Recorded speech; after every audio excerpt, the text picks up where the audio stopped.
almost just about out. Well, thankfully it's just a pregame one, so... I hate that. Okay. Alright. I checked the lighting before I started, and then it's like... Now I'm like doubting myself. Let me just move the camera at least. There. Now it's more me focused, because I'm all about myself, don't you know? Hello, everyone. Welcome to a NotAVampyre live stream, I guess. Welcome. And we've got some people already in the chat. Hello. Gibson says tick, tick, tick. Although, to be fair, I am more on time than I have historically been. Like, I'm usually at least 10 minutes late, to be honest. The thing that was preventing me from being right on time today was, in part, technical difficulties, and then a sudden urge to look up the phrase "putting on the Ritz" and figure out what it means. Hello, the pansexual Hufflepuff. How are you? I'm doing okay. I'm realizing I'm still pretty low energy. I was hoping it'd like suddenly pick up when I'm on stream. So that's not good, but we're going to try to make this work. How are you doing? Hello, Katie. Hello, Lucius Geronimo. How y'all doing? Welcome. It's a Saturday night, and here we are.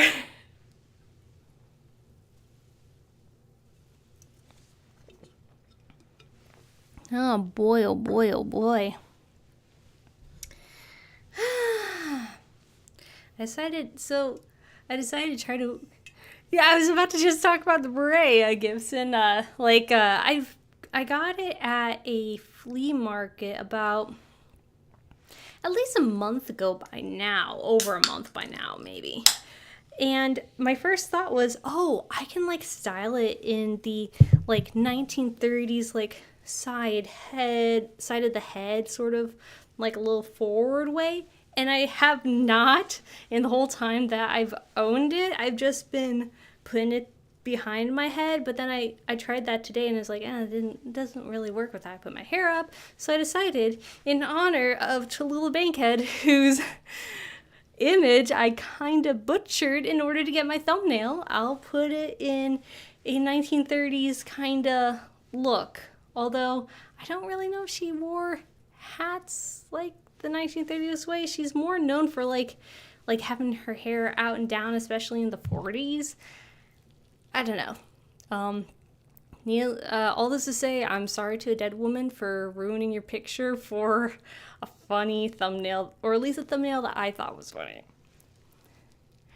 Pansexual Hufflepuff says the stream is the best way to end the first week of college. Oh boy. I hope that went okay. That's pretty big. I mean, in some ways, college is a sort of continuation of high school, because, you know, American academia is kind of all has a similar vibe, but also it's the first time where it's more on you to manage your time. Like, you don't have, you have in part a set schedule, but also you've got also just generally more freedom in theory. I don't know what I'm saying, man. Don't listen to me. I only ever did community college for 2 years until I realized I don't know what I want to do. And then I just didn't do college anymore. I've thought about taking college classes, again, for certain things, considering maybe I should try to get a bachelor's degree in something. My first thought is maybe English, because, I don't know, I still don't have anything that I want to get a degree in other than maybe English or languages in general. So I'm thinking, well, I'm pretty decent. It's more stressful than last year because college level English is a lot of work. I'm doing community college right now. Okay, another community college goer. Yeah, I found that college level English can really depend on who's your teacher, how scary it is. I remember I think I had to do college level English my first year, maybe. No, I can't remember. I remember I had to take it at least one semester because I was able to opt out at least one, but then I did have to take some sort of college English, and I hated the class because, like, so I went from junior year having a teacher who expected you to be succinct, to not repeat your words and make your essay as long as possible. He wanted you to only use the words that you needed to get your idea across and be done with it. No fluff. And then all of a sudden, I get into college and I've got this teacher who wants fluff. She has a minimum word count and on shit that I did not care about. Like, it wasn't pick your topic on, but make it a persuasive. No, it's like, we're going to talk about fucking the music of Johnny Cash's daughter or some shit. We're gonna talk about, like, the Star Spangled Banner. Should that be our national anthems? Like, do I look like I care? No, I don't. And so you expect me to write a whole ass essay on this and have a minimum word count? Like, in that class, I remember I was literally repeating sentences. I mean, of course, rewording it so it sounded different, but I swear, in that class, it just taught me to repeat things. It didn't teach me how to articulate my thoughts or to communicate. In fact, I think my worst videos kind of came from that line of thinking, like, that, where, it's encouraged to just keep repeating yourself over and over and over again. Like, my best videos have been going back to my junior teacher's philosophy of say what you mean, get it done. No bullshit on top of it. Damn. Community college, though, I will say, community college, I am glad they exist. Like, I mean, there's a slight stopgap in this horrible secondary schooling system, post-secondary school system we've got, but they really help, especially if you did not grow up sucking your soup on silver spoons. I was a community college goer too. It's been 10 years since I graduated. God, I'm old. Yeah, I feel you there. Let's see, it's 2022. I started community college in 2013, so I'm starting to feel that too, like, I'm glad I was attending community college before the pandemic. I graduated from community college. Yeah, I imagine college definitely did not get easier in the pandemic. Like, some of my least favorite classes were online only. I mean, because I'm not really someone, like, if I'm taking a class, I want to have teacher lectures there. I don't basically want to have to teach myself. Like, that's been always my problem with the idea of Ivy League schools. Like, apparently they just give you readings, you teach yourself, and then there's extra stuff that the teacher teaches you, and that's about it. Like, nah. If I'm paying you to teach me, you're gonna fucking teach me the material, man. I think the only exception was my philosophy class, because my teacher there had pre-recorded lectures that he basically released and sent to us and expected us to watch. I liked that. That was cool.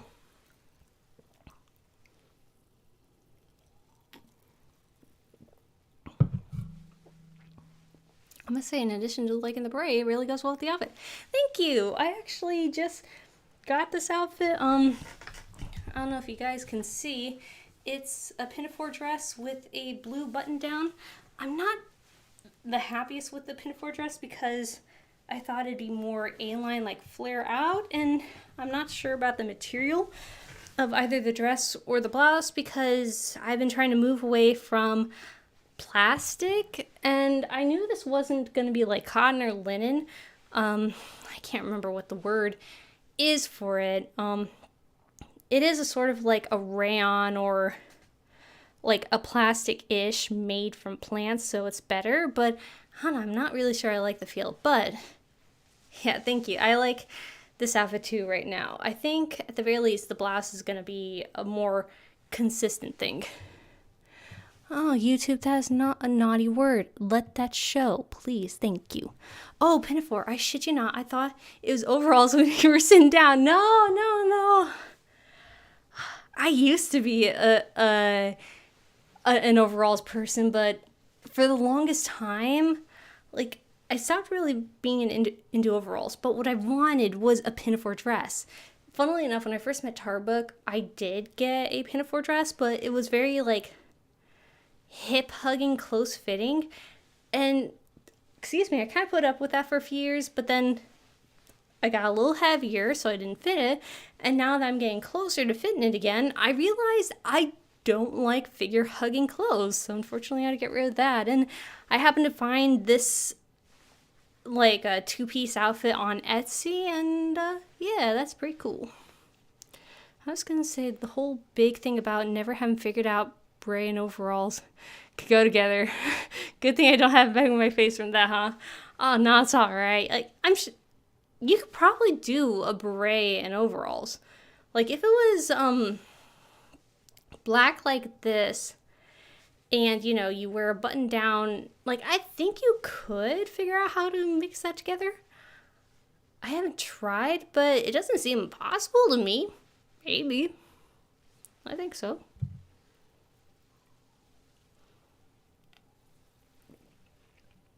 I don't know if I'd personally wear it because I find I'm not really into overalls these days, but I think someone could rock it. I don't think it's a bad idea. Boy. I thought of playing Power Wash Simulator while talking to you guys today, but my mouse is pretty silly sometimes and just stops working, and I didn't want to show that frustration on stream. Maybe if I went all shirtless Newsies with it, I'll figure it out, I'm sure. Maybe, but then when you say Newsies, I think, no, you gotta do like the page boy hat. You can't do beret. What do you think you are, French? Newsies aren't French. That's just the line of thought that gives me. It's stupid, I don't know why, but that's like my initial reaction. NotAVampyre says, Newsies can't be French.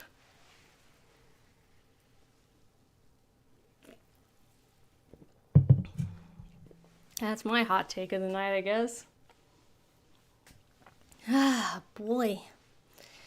Boy, oh boy, oh boy.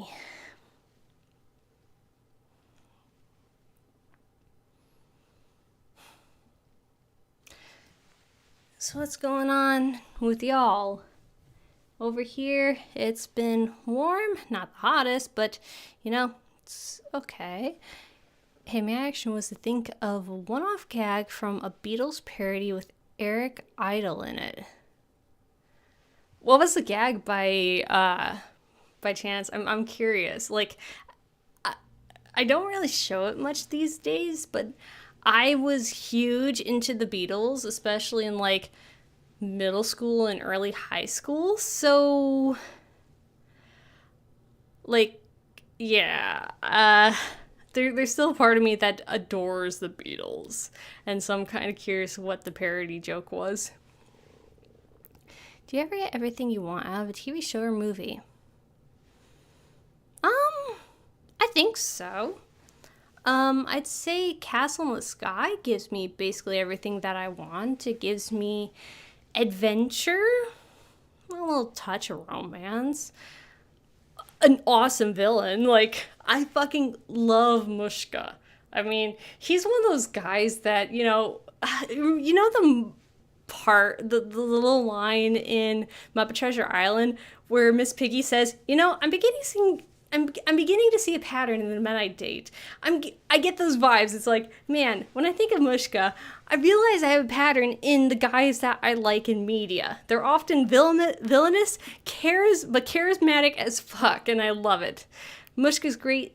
Yeah, I think Castle in the Sky comes close to giving me everything I want, and it's a funny movie. Like, the American dub is good, and it's funny. I mean, with the exception of Sheeta's voice actress. Like, I don't know if it's the director, it's probably how she was directed, but some of those line reads are kind of painful. I can't wait for fall weather. Oh, me too. Like, I realize I like the fall aesthetic. Like, even in like the vintage clothing I've been getting into, I want the fall dark academia aesthetic like all year round. So that's what I've been pursuing. And now as it gets a little cooler, I can start wearing more of my like heavier long sleeve stuff that I've just been dying to wear. The manager of the band also signed another act dubbed the French Beach Boys, and the name was literally the Beach Boys in French. Les Garçons de la Plage. Damn. Damn. I wonder. That makes me wonder, in other languages, do band names get translated? Or are they just known as the Beatles, the Beach Boys, whatever? Curious. On the topic, are people too hard on dubs? They'd be better if dubs didn't edit things out to be just be kid friendly. So, in general, I find I'm kind of anti-dub, mainly because American dubs tend not to be good. Like, there's only a tiny handful of people, like, especially with anime, a tiny handful of voice actors, so they're basically in fucking everything.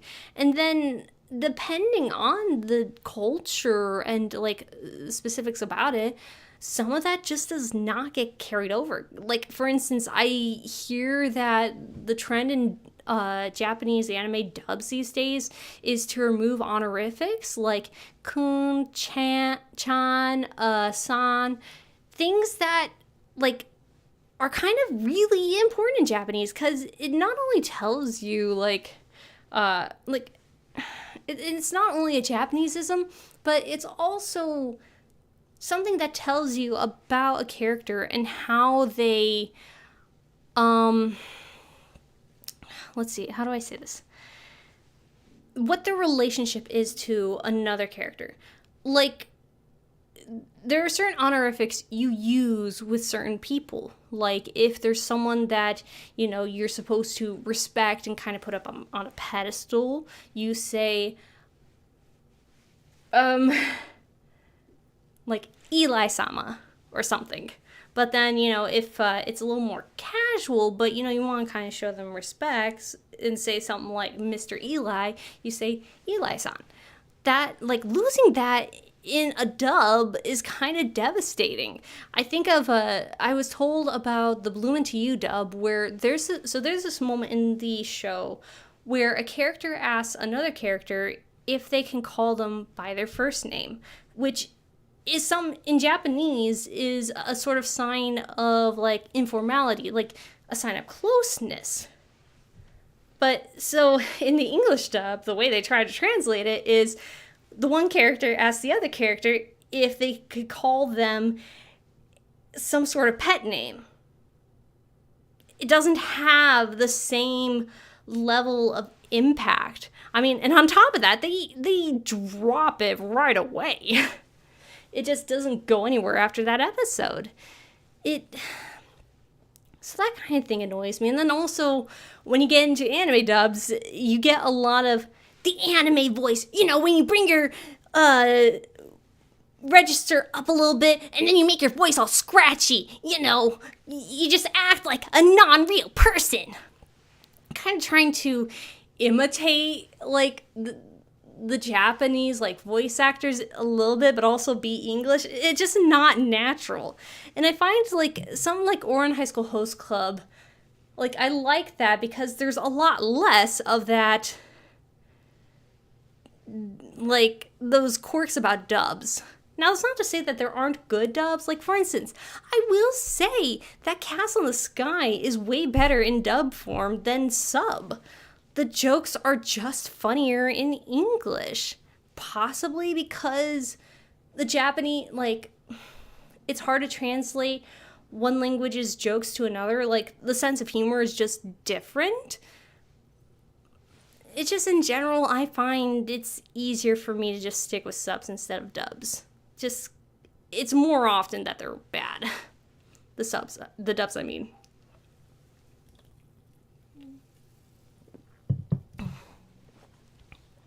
Alright, let's see what the chat has been saying. See the parody full tongue test. Look up the riddle sometime.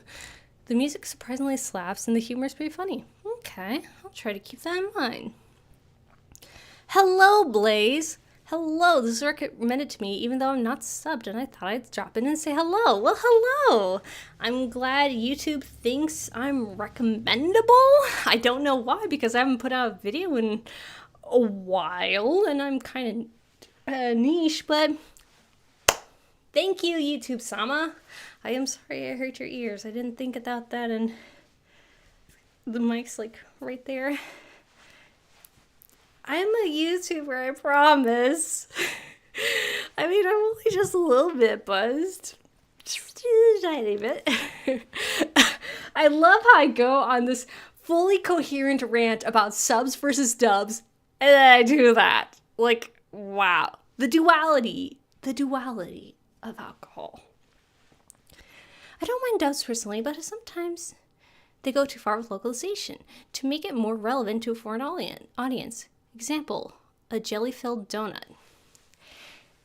Like, we get it. They're having snacks they enjoy. I don't have to hear about them talk about something I need to get to the point. Yeah, I think the localization is the hardest part for translating, and I don't think a lot of translators out there do it right. The whole thing about honorifics with Japanese, that's totally about localization. No, we don't have honorifics in English, but we've also had dubs for like over 20, 30 years with honorifics. I don't see why it's suddenly a problem now. What, is it because more normies are getting into anime? That's good, but I'm sure they get into it still even if we had honorifics. Have you seen the anime Hellgirl or Naruto or Detective Conan? Not Hellgirl, not Detective Conan. I did watch Naruto as it was airing in the US, though.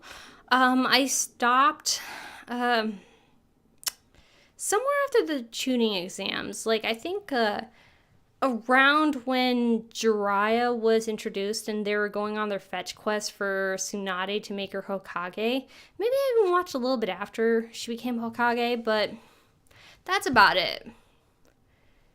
I was actually at a writers group a couple weeks ago, and someone was like trying to like reference Naruto to me, and I just got caught in a loop thinking like, I know the name that they're saying. I can't remember it now, but I know the name. I just don't remember because I haven't watched it in like 10 years or something. It was around when the first American movie came out that I got a little bit bored of it. Like, the filler really got to me. I feel like if I want to get back into Naruto, I need to watch a sort of Naruto Kai where they cut out all the filler. And incidentally, if I'm ever going to watch Dragon Ball Z, that's how I'm also going to rewatch it. And I do kind of need to relook into Dragon Ball Z for a future video that I'm going to talk about. Someone posited to me that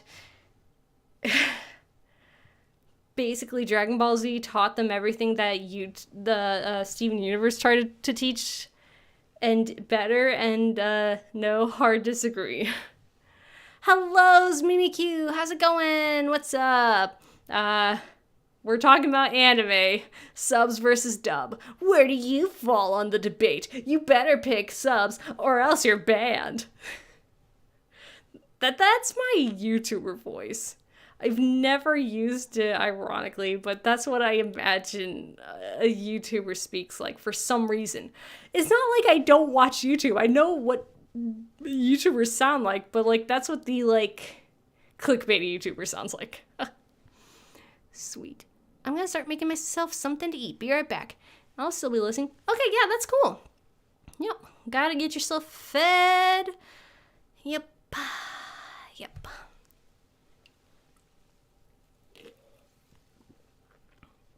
No worries. Ah, there is something under the mic. What is that, crumb? I don't know what that is. That's just a little ick. Okay. I usually go for dub, but some anime needs to be experienced with sub. JoJo's Bizarre Adventure, for instance. I haven't tried that, but that's interesting to know. I know at least one person who's really into JoJo's, and I know of people really being into JoJo's. I've just never really had reason to get into it, I guess. I don't know. I guess I only heard of it past my absorb all anime everywhere phase, and so I just haven't gotten around to it. My list of anime to watch is pretty long right now, and it doesn't help that I end up rewatching some of them. Like, I've watched Peter Pan no Boken and the Cheese Sweet Home, both seasons of anime, multiple times. It's hard for me to actually watch the new anime that I do intend to watch. Like, every new season, I sit down, go through the My Anime List chart, and pick out, yes, I want to watch this, I want to watch this, I want to watch this. I make the effort to find that anime, and then I just don't watch it. Like, I still haven't gotten around to checking out Shadow's House Season 2 and seeing if it's any better than, like, the midpoint of Season 1. Like, I'm curious to see if it's okay, at least. I just haven't done that yet. YouTube is broken on my phone. Aww. YouTube. I swear, it breaks half the time on my phone, too. Well, not so much lately, knock on wood.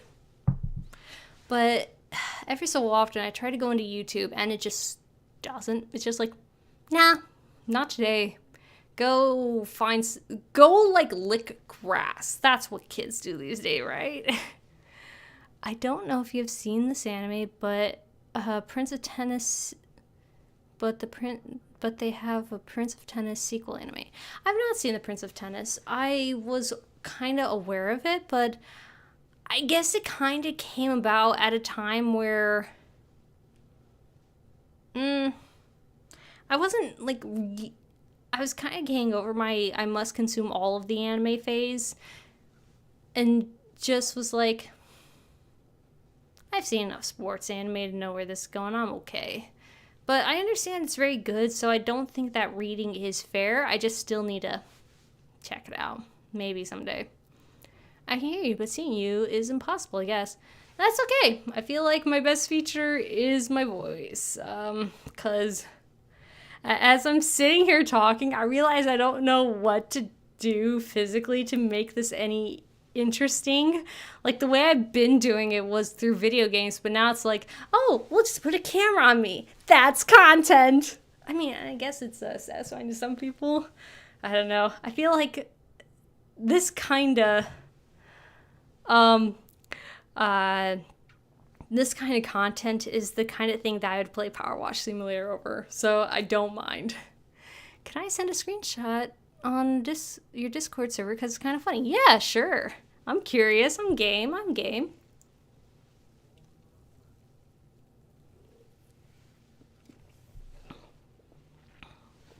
I am down to clown on this. Alright. So what else do we want to talk about, man?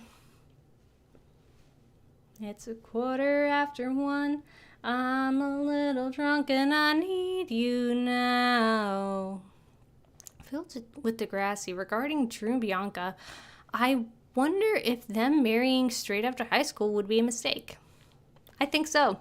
It definitely would have been a mistake. Considering that they broke up a little bit after high school, yeah, it definitely would have been a mistake. They made the right choice to wait.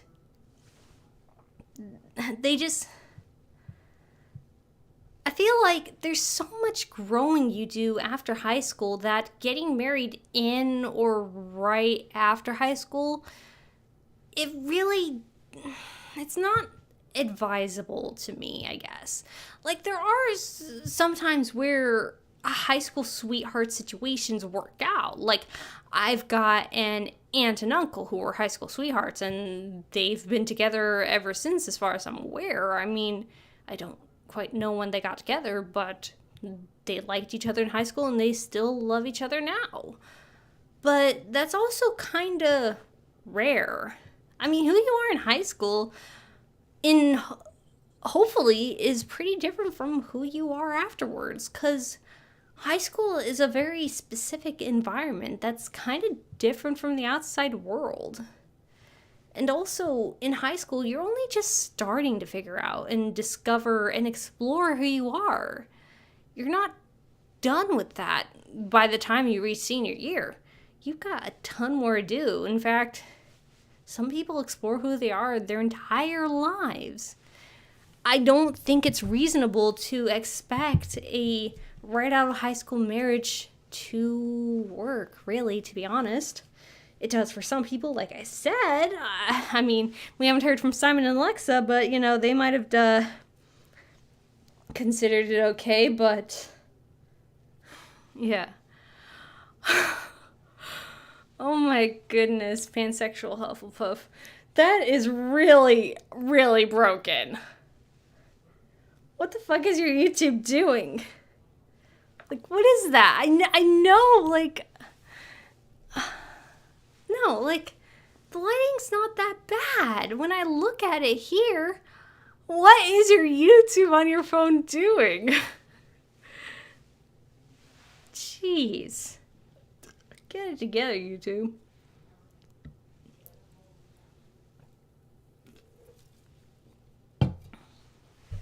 Oh, well, I'm kind of vaguely thinking about Japanese stuff. Recent update. I decided I'm going to take the JLPT next year in December. The JLPT is the Japanese language proficiency test. There are 5 levels, N5 and 4, and 3 and 2 and 1, and 1 being the most proficient, like the hardest one.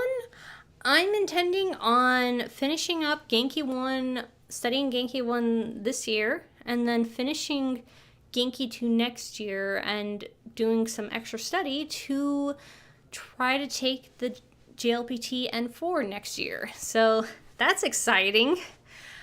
Hopefully I'll keep to the schedule that I'm intending. I know, like, taking the JLPT N4, like, anything below N2 or N1 is typically not advised because it's not exactly meaningful on a resume, but I want something to motivate me to continue studying Japanese. I want some sort of end goal in mind, something to put a fire right behind me so then I can keep moving forward. So, yeah. Hopefully this time next year I'll be getting ready to take the test. I don't know, it's kind of funny though, because every so often I see the cat. Oh, poor Chi.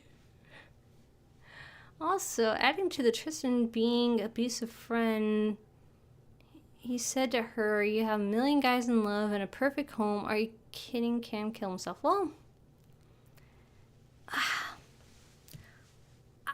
once I can see where Tristan's coming from, at once I also agree, like, Maya's life isn't perfect, but it's hard for Tristan to really see that at the moment because to him, all he sees is the problems that he wants.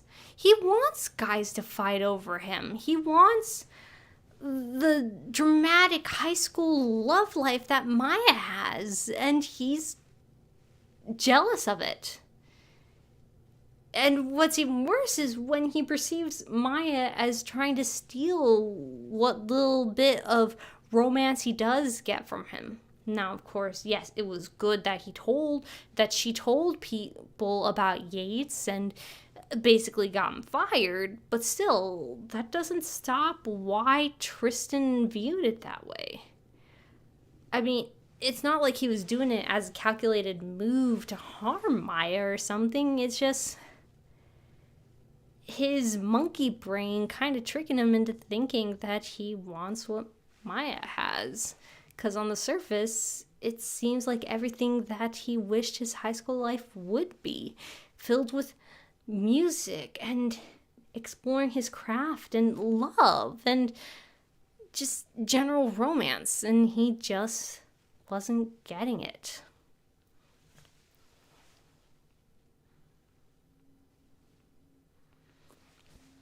Like, it's not to say that Tristan was right in that moment, but it's not like you can't relate to the feeling. Like, we all kind of get envious of people around us at some point or another because we feel our lives are lacking in ways that theirs isn't. And I like that Degrassi wrote that into their story. Would you have liked Zoe and her mother to patch things up, or was it best she's not part of her life? I could go either way. Like, if Mrs. Rivas was willing to get over her homophobia for her daughter, then yeah, that's fine. But also, like, if she was just going to continue to be homophobic and, like, try to ignore this aspect of this, non-insignificant aspect of her daughter, then fuck her. Okay? Zoe can fuck off and do whatever the hell she wants. And it's not just coming from a person who has, the mentality of, like, to quote Jeanette McCurdy's book, I'm glad my mom is dead. Like, sometimes you just have to cut out and give up on certain family members. If, like, you don't owe them anything. If they're gonna be hateful towards you and harmful towards you, then why stick around? It's not worth it. It's not worth, like, keeping them in your life to make yourself so miserable and hurt by them. Fuck them. Not to knock the fandom aspect of it, but I love hearing someone speak so passionately about something that you forget they're talking about, a TV series set in high school. I mean, I guess I find it hard to relate to that sort of mentality because I feel like I don't really... How do I explain this?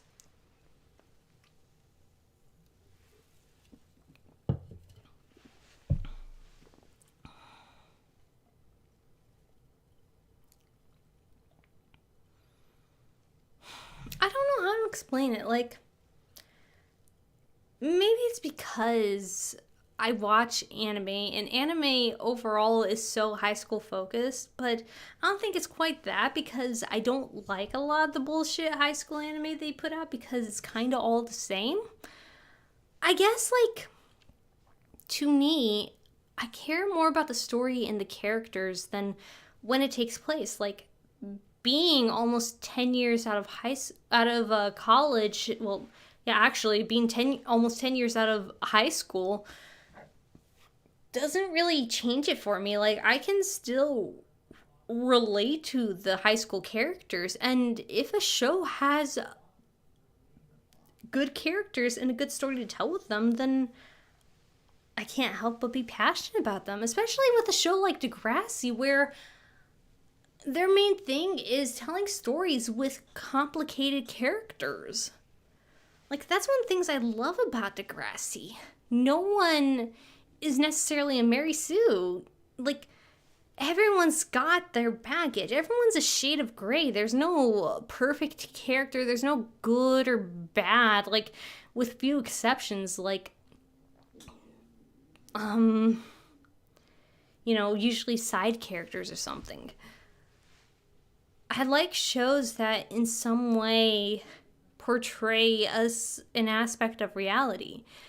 And it doesn't matter what the setting is. High school, on a space station on Mars or something. Like, if it's... Like, I just like people and their stories, I find. And I don't really find certain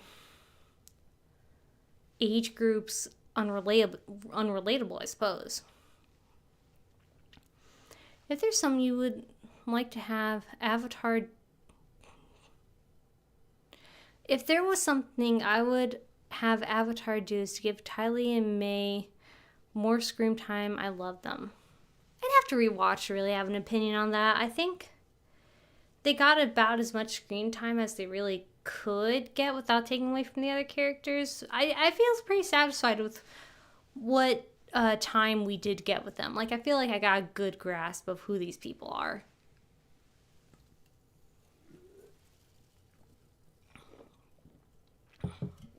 Oh boy. I'm starting to feel it, guys. I'm starting to feel the pull for Power Wash Simulator. Oh, this is bad. This is bad. Here, let me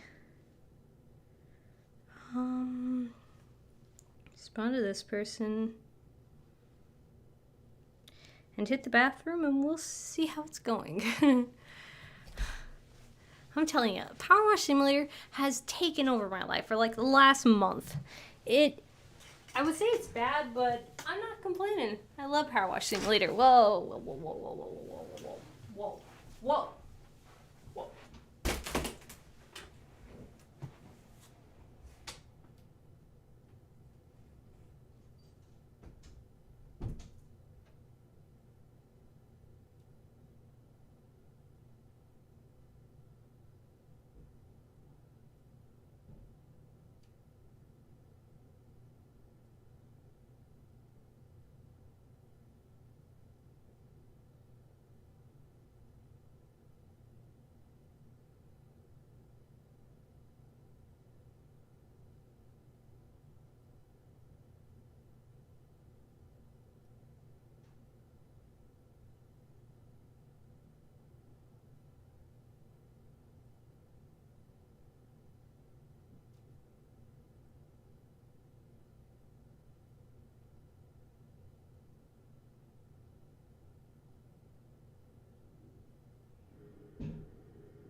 Cigarette that brings some lipstick traces, an airline ticket to romantic places, a fairground painted swing.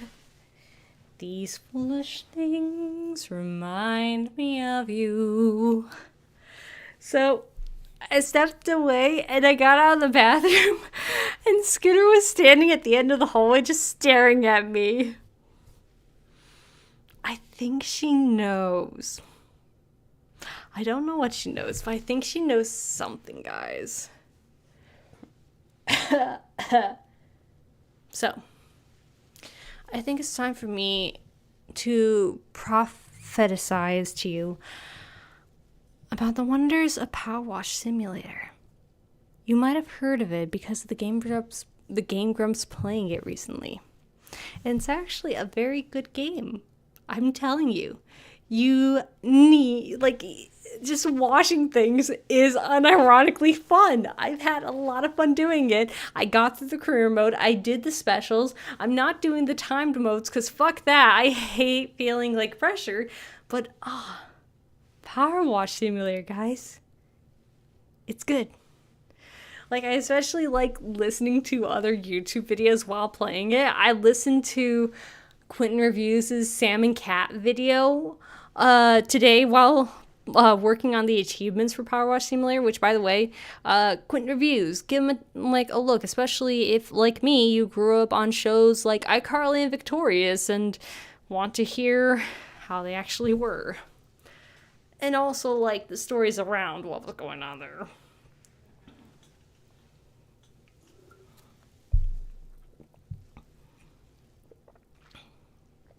Do you like any American cartoons?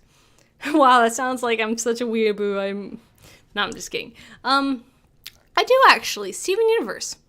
Good cartoon. I don't care about the towny life stuff. I do care about it. And I like it. Steven Universe is a good fucking show. That's my hot take. And also, I don't, like...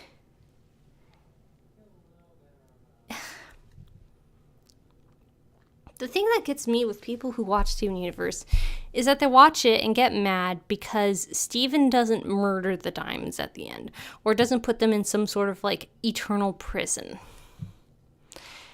And people who say that don't get Steven Universe, I fucking tell you. Like, it goes along with the principle of rehabilitation instead of punishment. Like, shouldn't the goal be to teach villains how to be better? What's the point of punishment other than some sort of weird revenge catharsis? It's the idea that supports, like, just putting people away for life and, you know, keeping them removed from society and then eternally, like, condemning them even after they're out of prison. Like,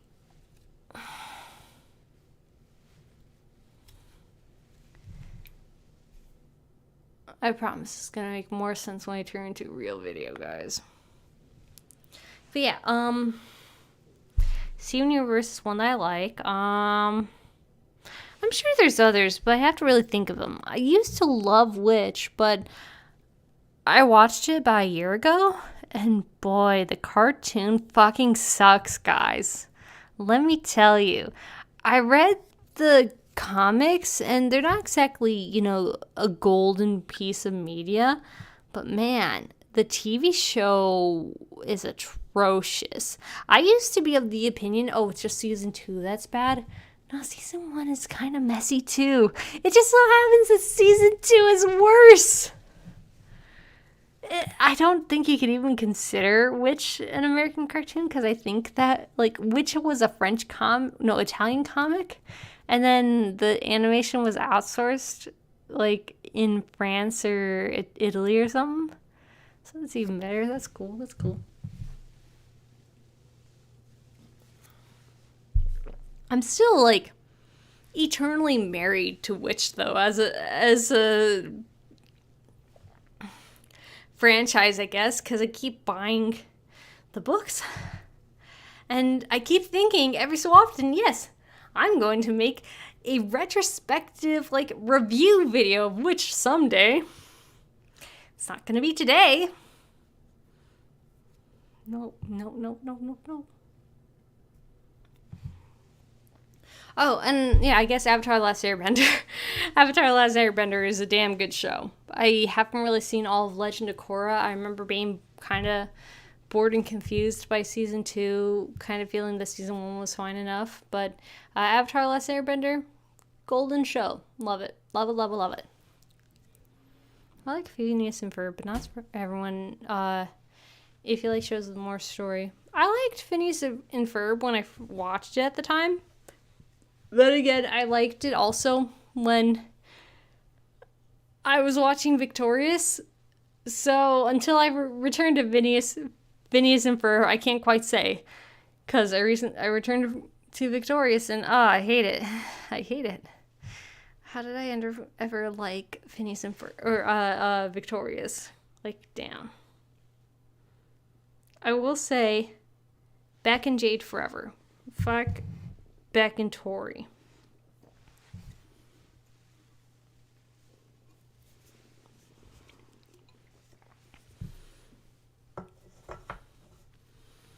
Alright, so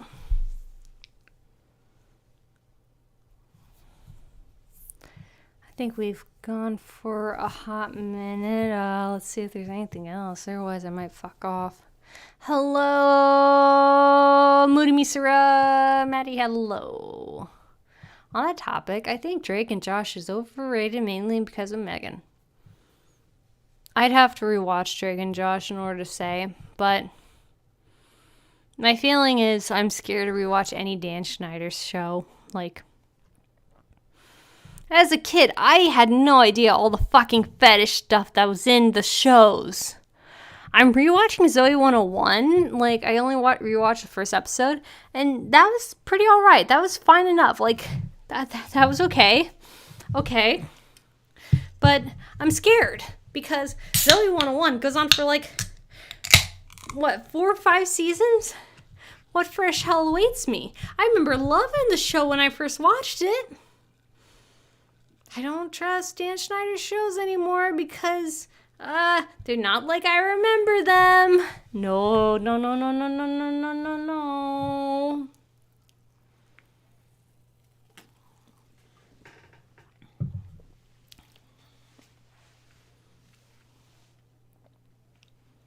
Man, I feel so broken by stuff. Like, in times of silence, my first thought is, quick, sing. But only like sing oldie songs. Ripperino. Yep. And it sucks. Sometimes there's kind of good things that come out of like that, but like, yeah, Dan Schneider, very yikes. No bueno. No.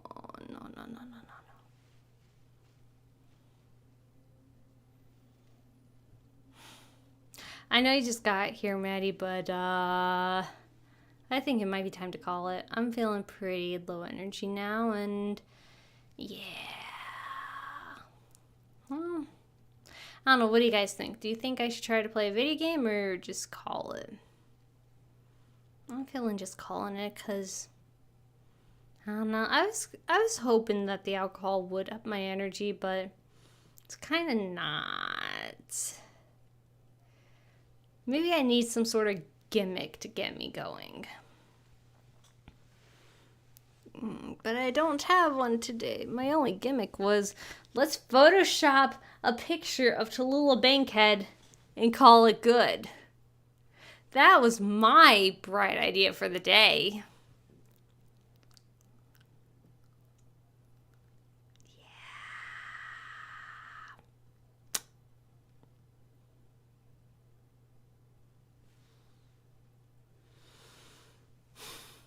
Yeah, unfortunately, I think it's time to go. Well, thank y'all for showing up. Sorry, this one was a little short, but what you gonna do, I guess. Well, check out the Quentin Reviews channel and video about Sam and Cat and videos about iCarly and Victorious. They are good, especially if you grew up watching those shows. And have a good night. Adios. Bye-bye.